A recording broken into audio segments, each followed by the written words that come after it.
Check. Okay, we are recording now. All right, let's get started. You can hear me okay on the speakerphone? Oh, yeah, I can hear you perfectly. Okay, great. Good. Awesome. All right. Awesome. Hey, everybody. Thank you so much for joining me in this episode of the CMA Exam Mastery Course podcast. My name is Nathan Liao, and I'm here to help you accelerate your career and skyrocket your income to six figures per year as a management accountant. I'm very excited about today's episode because we have a very distinguished guest with us today, Brian Connor. Brian is the CFO over at Bolthouse Properties in Bakersfield, California. He holds the Certified Management Accountant designation, the Certified Public Accountant license, and an MBA, Master's in Business Administration, from Cal State Bakersfield. And you know, a fun fact about Brian, he was named Student of the Year in his MBA program class of 2004. So with no further ado, welcome to the show, Brian. Great. Thank you, Nathan. I'm so excited to be here. Thanks so much for the invitation. Yeah, of course. I'm very glad you're here with us today. So you have three designations or licenses, degrees, whatever you want to call them, the perfect trifecta. So could you tell us in which order you got each one of them? Sure.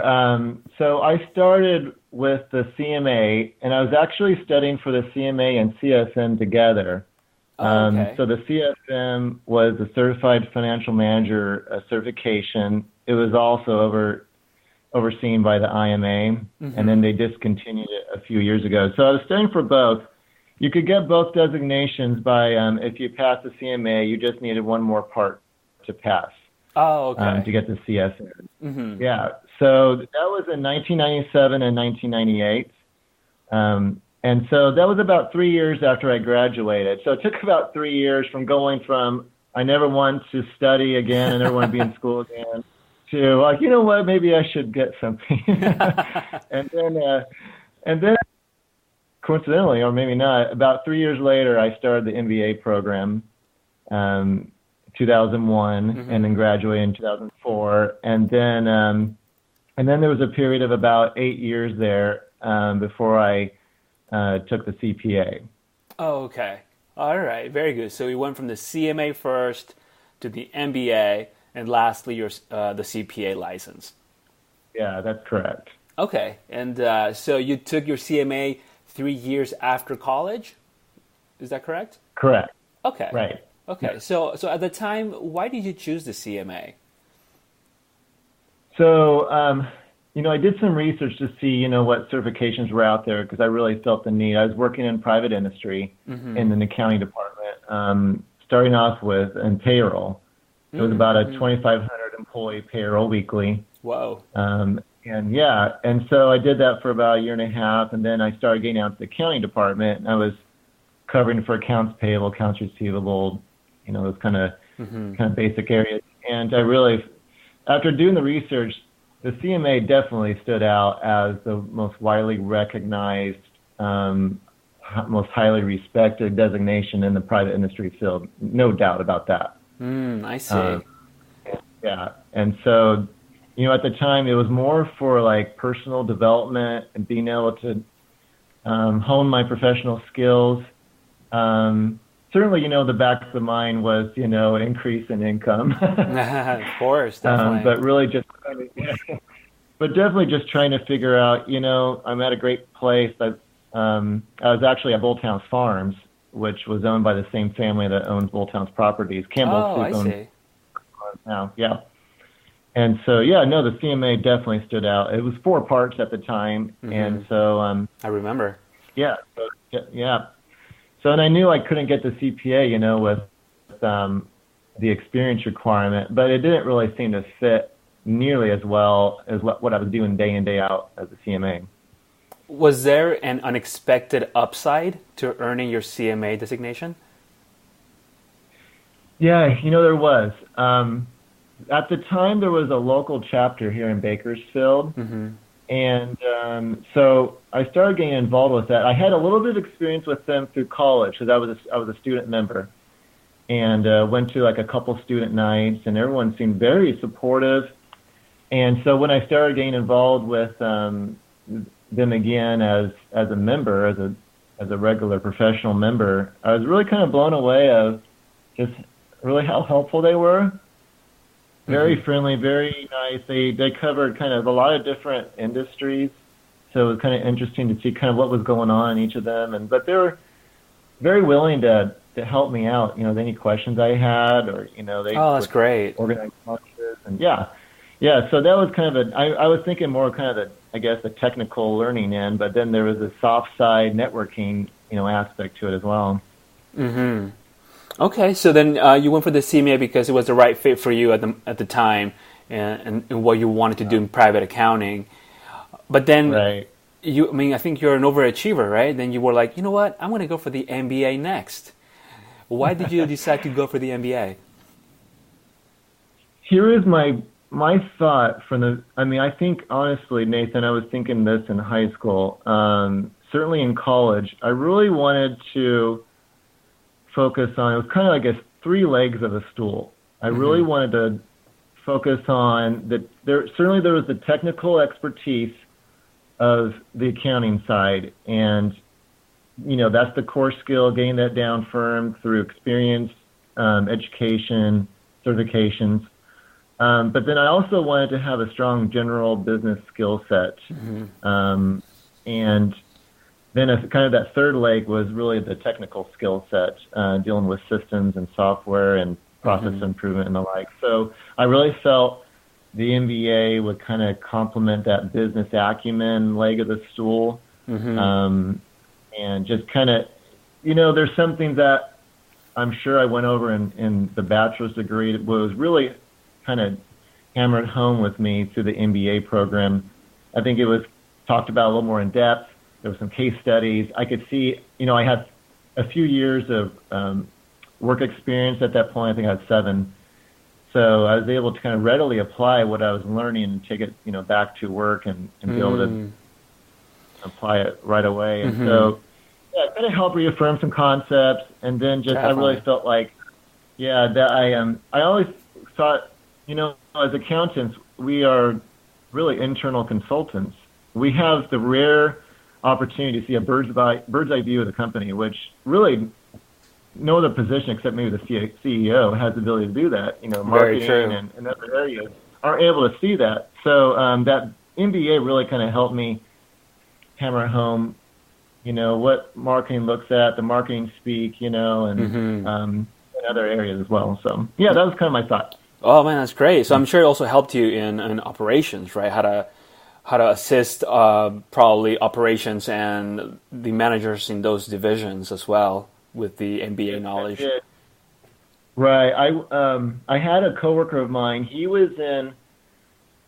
oversaw the inventory area, and so if you've ever worked in inventory, there's a lot of moving pieces, and you're interacting with a lot of different people, and so it was kind of fun being able to apply some analysis of that area along with him, and get to know the operations area of the department. So. Was there an unexpected upside to earning your MBA?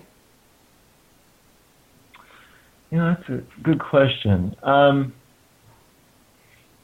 would say down the road, years later, I started seeing it listed more often here in Bakersfield as a preferred item on the job description. I would say when I took it, I don't think I saw it as much.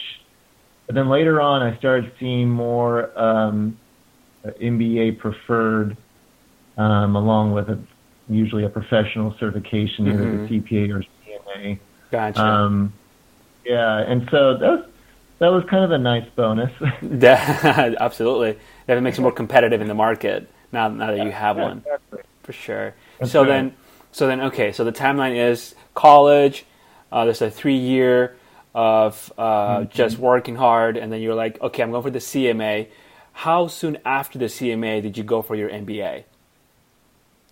It was 4 years later. 4 years later, okay. And then after you got your MBA, you're like, all right, I got and I'm master's in business. I'm student of the year, by the way. I got my CMA designation. You know what? Why not go for the CPA? So tell us about why you decided to go for the CPA last.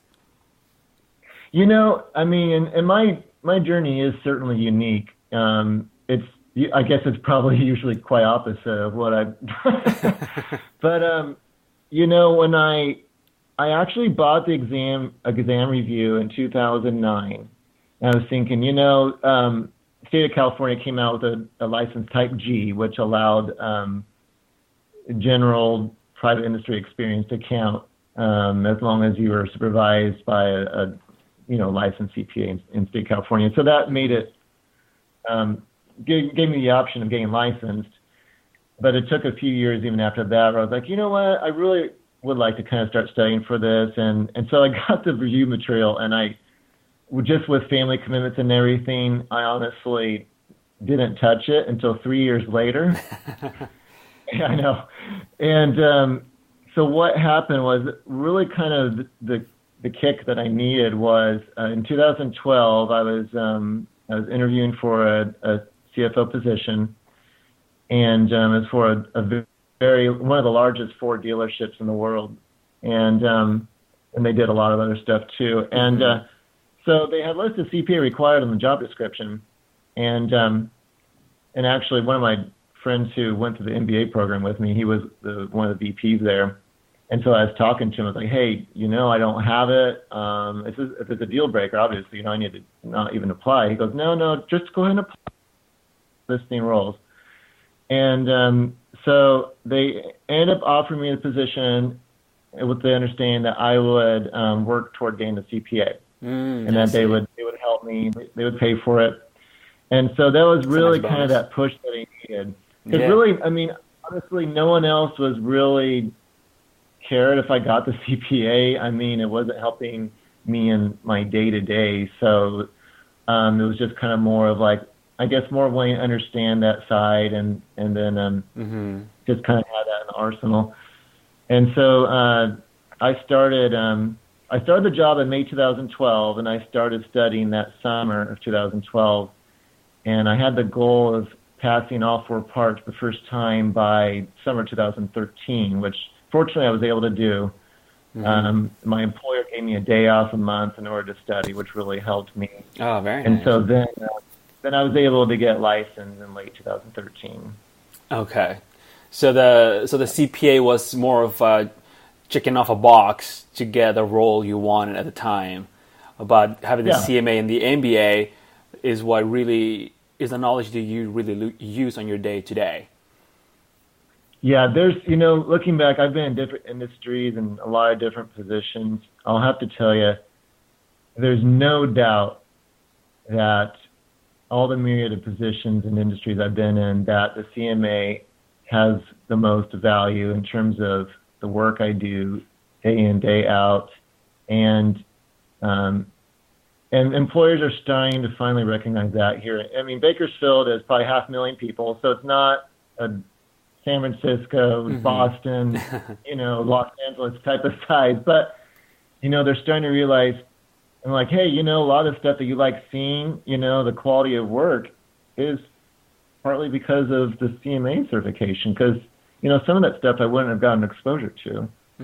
Very true. So, clearly the value of that, I would say, exceeds any of the others, for sure. Okay. All right. Very good. Switching gears a little bit here, could you tell us what does Bolthouse Properties do? What kind of services they provide or what products they offer? Sure.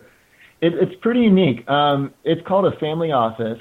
And so what a family office is, there's different aspects of it. But so when Bolthouse Farms was sold to private equity back in 2005, of course, the family, got all this money, but they also retain ownership of all the hard assets. They retain ownership of all the land. And so that was not part of the sale. And so it's a land development, construction advisory business, which also has an investment management arm to it. So we build our own shopping centers. So we have kind of the tenant side. We have an SEC registered investment advisory arm. So we manage the family's money as well as some other select individuals. And we also have recently taken on a client. So we have are doing some outside client work in similar development areas. Okay. And then we hold all the agricultural land still. So we lease that out for farming purposes. And so it's kind of a unique conglomerate, right? Kind of an agricultural, real estate development, investment management, accounting firm, law firm, all rolled up into one. And this is all in Bakersfield, or you guys expand beyond that? No, it's all in Bakersfield. So the family lives, throughout the country. But all our holdings are actually, it's in Bakersfield, but we do have farmland in Lancaster area, which is in the eastern side of California in the desert. And then we have some kind of near the coastal area as well. Okay. And so what's your day-to-day as the CFO of Bolthouse Properties? It has a great variety. That's what makes it really kind of fun. I've only been here for about 7 months now. And so I'm learning kind of more the investment. And so, I mean, like a recent work day for me was, especially, right now being April 12th, is reviewing tax returns for all the different trusts, all the different LLCs that we've got. We've got some, we've got a for-profit, we've got a private foundation. We got some not-for-profits.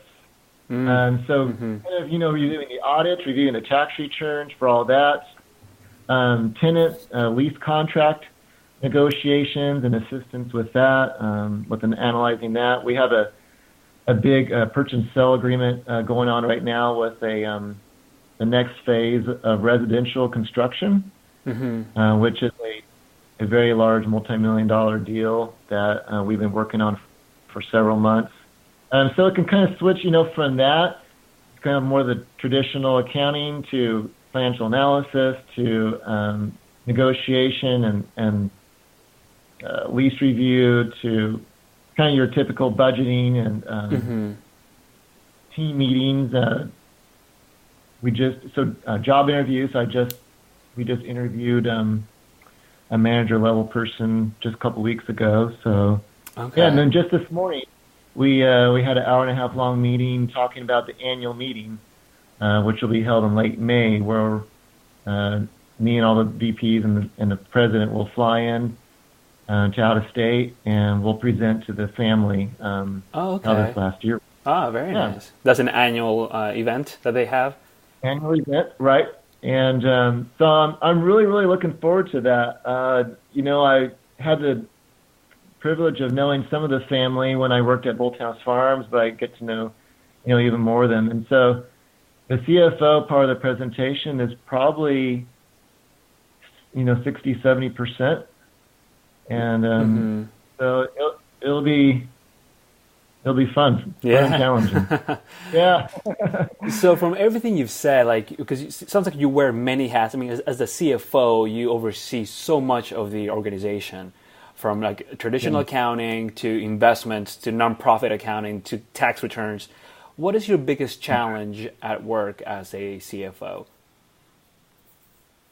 Well, my immediate challenge is just really kind of getting up to speed, because a lot of these industries are brand new for me. I've been in the ag sector.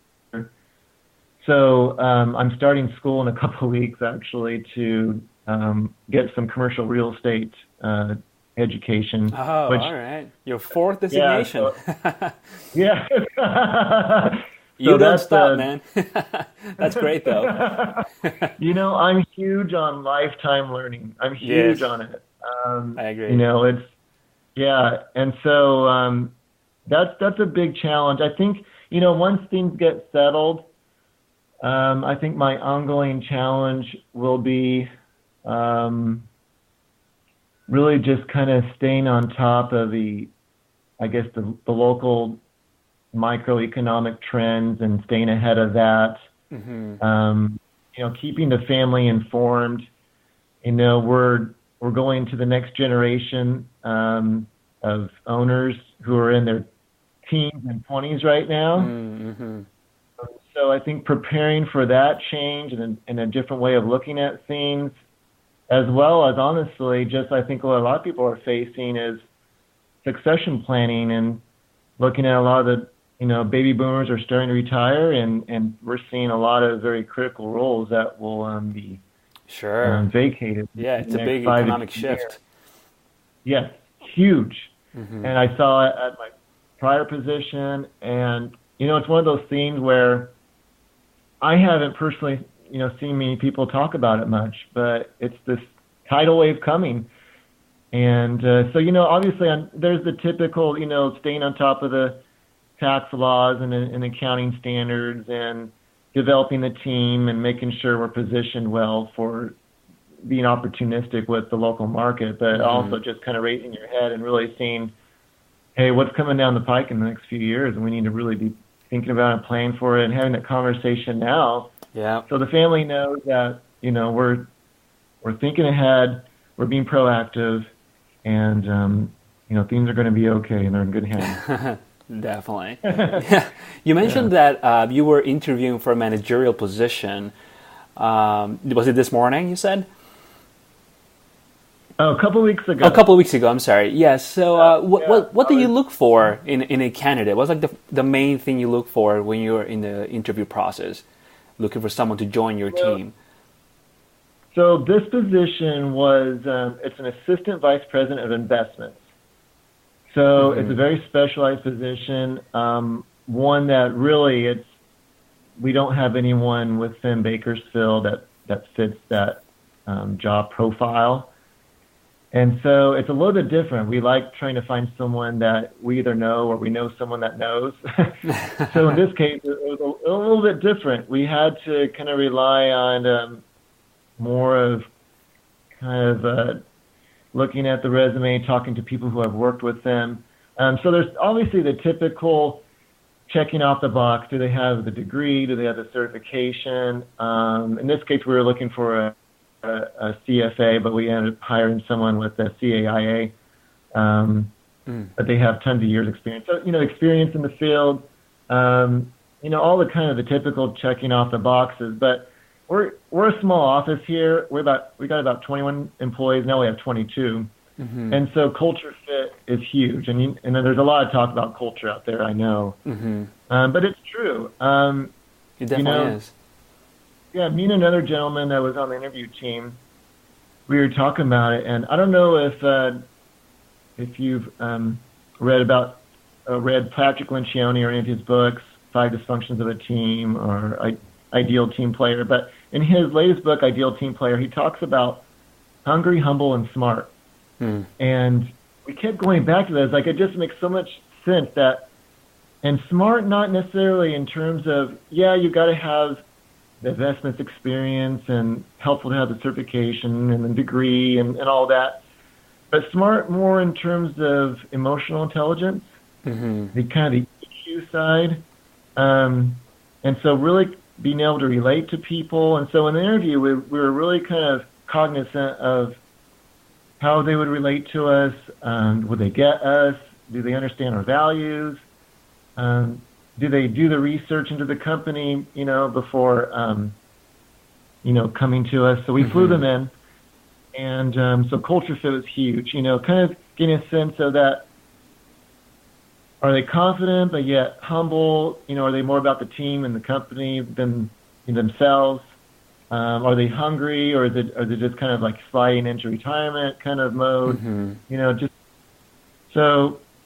Have they? So I guess have they committed themselves to the craft and profession and to kind of the culture fit defined by this humble, hungry, smart? Really, is kind of how I would. Yeah, I mean that's great. Hungry, humble, and smart. It's a good way to look for people who will fit in your specific culture in your company. It's good to have that kind of vision and I guess intrinsic requirements, I suppose. Because it's hard to put that on exactly. paper, but you gotta interact with them to see that in them. That's right. Yeah. So we did a Skype interview before flying a couple gentlemen out that we interviewed, and really, honestly, we knew their background. It was just really more of like how they're going to interact with the team. Yeah. And we even introduced them to several what would be direct reports in their position before they flew out. Oh wow! You guys have a really interesting hiring process. I think that's great. It's so many companies don't even look at that. They just look at the requirements on the resume. If they are smart on paper, then they're good, right? But it's so important to look beyond, especially for like managerial positions. So you guys are doing really good over there. Well, and we don't want to waste our time or their time, and for sure. we want it's interviewing on both sides, and we want to be as upfront as possible. We're a very laid back, I guess, in terms of style, but very intense in terms of taking the level of seriousness of our work. And so, we like to have fun, and yet, we know when it's time to work, and we work really hard. And so, it's just find someone who kind of fits that and feels comfortable with that. Yeah. Okay. All right. Now, for those out there who have the determination to make their way up to the executive team as a CFO like yourself, what's the one skill they should nurture and focus on today? Oh, I would say the emotional intelligence side. Emotional intelligence. Yeah. I mean, I think, a lot of them understand that they have to hone their financial planning analysis and GAAP accounting and that's all the technical stuff, right? All that. I think most people get that. Yeah. I think, if the viewers haven't taken the DISC profile, DISC, DISC profile, I'd encourage them to do that. What I've found is that when I know this kind of flies into the face of this whole kind of strengths revolution out there, and you need to focus on your strengths and not worry about your weaknesses. I understand it may kind of fly in the face of that, but at least what I found is that, so on the DISC profile, I'm what you call a high C, which is probably what most accountants fall in. Highly analytical, very organized. And I think I've been trying to, in recent years especially, probably the last 10 years especially, trying to flex what they would call the I, and that is the kind of the people aspect, the social aspect, communicating with people, networking, not being afraid of, just kind of building relationships, getting to know people. Sure. I think there's been a lot of times when people on the outside of accounting have said, wow, what really makes you stand out, Brian, is that you're kind of this outgoing, friendly person. It's like, well, actually, I'm an introvert, but yeah, I understand what you're coming from.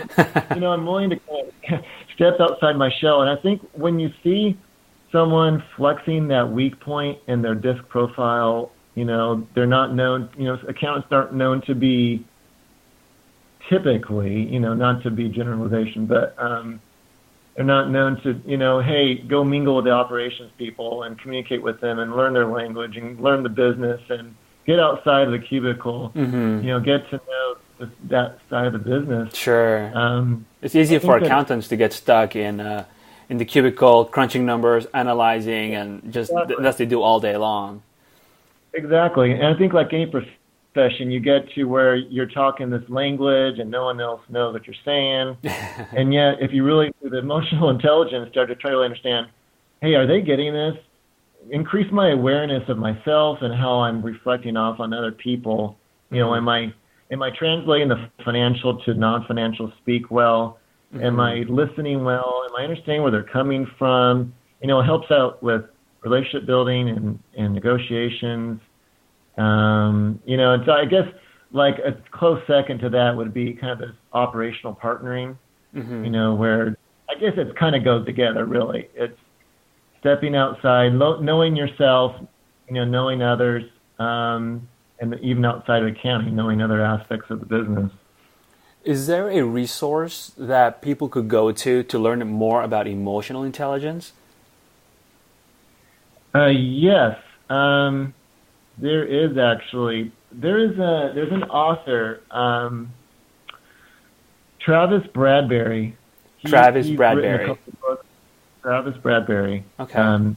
He's really good. He's got a PhD in this area. So he's very strong. He's on LinkedIn. He's on social media. Just go to Amazon. I think it's Okay. Emotional Intelligence 2.0. Oh, okay. You know what? I've heard of that Yeah, book. Okay. yeah. I'm gonna add it to my Daniel Goleman. list. Yeah, absolutely. Look up DISC profile. There's some tests out there. Okay. Daniel Goleman is another. So this whole, organizational development, culture, emotional intelligence is becoming very, very in vogue now, and I guess and for good reason. I think, Patrick Lencioni, he's another really good author who I mentioned before. He says, there's the key competitive advantage in the company is not so much the smarts anymore in terms of like knowing strategy, knowing finance. There's a lot of smart people out there, Sure. but it's really how you relate to people and build a team and get things done through others. And that's kind of that unique secret sauce of leveraging what really I call a human cloud. You talk about the software cloud, and everyone hears that all the time. What about this human cloud where there's multiple brains that you can kind of collaborate and connect together, and all of them together are much better than each person individually? And how do you make that happen? The leveraging tool is this emotional intelligence, I'm convinced. Okay, well, I'll make sure to add those links to the show notes for Emotional Intelligence 2.0 and the DISC profile assessment, where people can go and take it online. Awesome. Thank you for that, Brian. Very good resources. So to wrap up the show, I had this one last question for you. If you had to start all over again, like coming right out of college, but know everything you know now, what would you do differently in your career? Even though it's been kind of an unusual path, I've been pretty happy with how things have turned out. There's been some decisions made that I didn't really care how it looked on the resume, honestly. But it ended up actually giving me some very valuable skills that, people later on have come back and said, hey, I went through, for example, I spent 4 years in nonprofit right in mid-career. But it was something that was very, very invaluable to me. But I guess if I had to pick one thing, I guess I wish I would have done less comparing. I know that sounds a little strange, and I think it's kind of typical, like you and many others. I was very, very driven in my 20s especially. And I would be constantly comparing, ooh, where do I stack up on this? Where do I stack up on that? Where do I stack, and Yeah, I have an understand office. They got the cool title. How many people report to them? What kind of work are they doing? And I think, looking back, I've been doing this for 24 years now, and I would say, if when you're focusing on honing your craft and making a name for yourself in terms of doing the right thing, being responsible, being reliable, to where people can count on you that, hey, if I give you a task, you're going to do it right, you'll become the expert at it, and so I'm going to give you a little bit larger task next time. And there's that trust that develops over time. That, things just work out. Sure. I mean, I don't know. That's just what I've seen. I've just seen things work out fine in long term. And so I guess I wish I would have probably stressed less over what, obviously now it kind of seems minor in the grand scheme of things. But, when you milled it, those things are important. Of course. And I think just, being patient. Just being patient and let things kind of unravel. But yet still, I would encourage people, there's always that balance of you're not wanting to get stuck, and I'm not suggesting anything like that, but just kind of, realize that patience is kind of part of the journey, and realizing that, you're building a house, and, you don't want to throw it up too fast. That's why I think, the different certifications and education that I've got has come over a long period of time. It didn't come over a period of 4 years or 5 years, but, just kept at it. I always was working on something typically, even if it wasn't as big as a master's degree, it was always something. So, yeah, I guess that would be something I would throw out there. Awesome. Thank you. I really want to thank you for coming on the show today and sharing your journey, your insights, your advice with us, Brian. Where can our listeners find more about you and connect? My email address is bconner. So that's B as in Brian, BCONNER at bolthouseproperties.com. So feel free to email me if they want. That's Bolthouse Properties, BOLT, and then properties, BOLTHOUSE, Bolthouse Properties. Okay. .com. I'll make sure to add those links to the show notes, and probably also include your LinkedIn profile if that's okay with you. I was just going to say, yeah, please do so. Yeah, it'd be great to, connect with people on LinkedIn, and feel free to message me, and I'll get back to them. Thank you, Brian. I appreciate you. No, thank you, Nathan. I sure appreciate the opportunity. That was the show for today, guys. To get all the links in the show notes, go to cmaexamacademy.com/EP14. That's episode 14. If you're interested in learning more about the Certified Management Accountant designation and how to pass the exam, I have a free mini course that you can get immediate access to. Go to cmacoach.com and enter your email to get access to it. Thank you so much for joining us today. And don't forget to subscribe to the show if you haven't already. And a big shout out to everyone who has left a review in iTunes. I appreciate that so much. I look forward to serving you in the next episode. And I'm going to sign off using Brian's words. Stay humble, hungry, and smart. Bye.